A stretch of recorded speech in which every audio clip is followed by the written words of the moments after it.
Here's my plan to stop the chemical, physical, and emotional mutilation of our youth.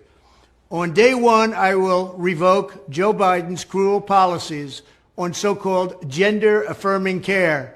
Ridiculous. A process that includes giving kids puberty blockers, mutating their physical appearance, and ultimately performing surgery on minor children. Can you believe this? I will sign a new executive order instructing every federal agency to cease all programs that promote the concept of sex and gender transition at any age. I will then ask Congress to permanently stop federal taxpayer dollars from being used to promote or pay for these procedures and pass a law prohibiting child sexual mutilation in all 50 states. It'll go very quickly.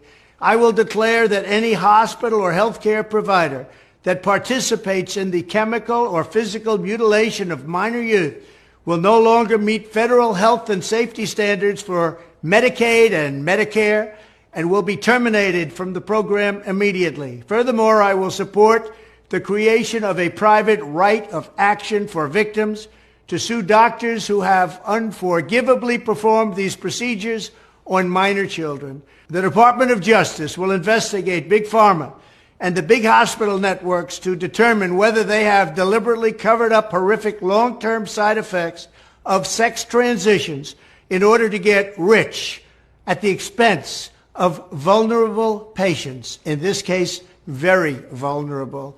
We will also investigate whether Big Pharma or others have illegally marketed hormones and puberty blockers which are in no way licensed or approved for this use.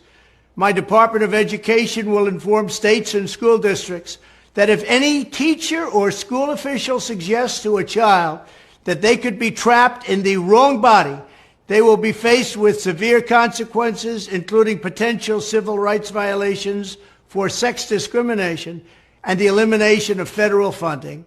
As part of our new credentialing body for teachers, we will promote positive education about the nuclear family, the roles of mothers and fathers, and celebrating rather than erasing the things that make men and women different and unique.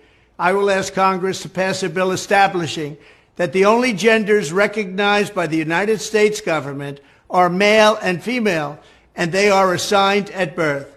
The bill will also make clear that Title IX prohibits men from participating in women's sports, and we will protect the rights of parents from being forced to allow their minor child to assume a gender which is new and an identity without the parents' consent. The identity will not be new, and it will not be without parental consent. No serious country should be telling its children that they were born with the wrong gender, a concept that was never heard of in all of human history. Nobody's ever heard of this, what's happening today. It was all when the radical left invented it just a few years ago. Under my leadership, this madness will end. Thank you very much.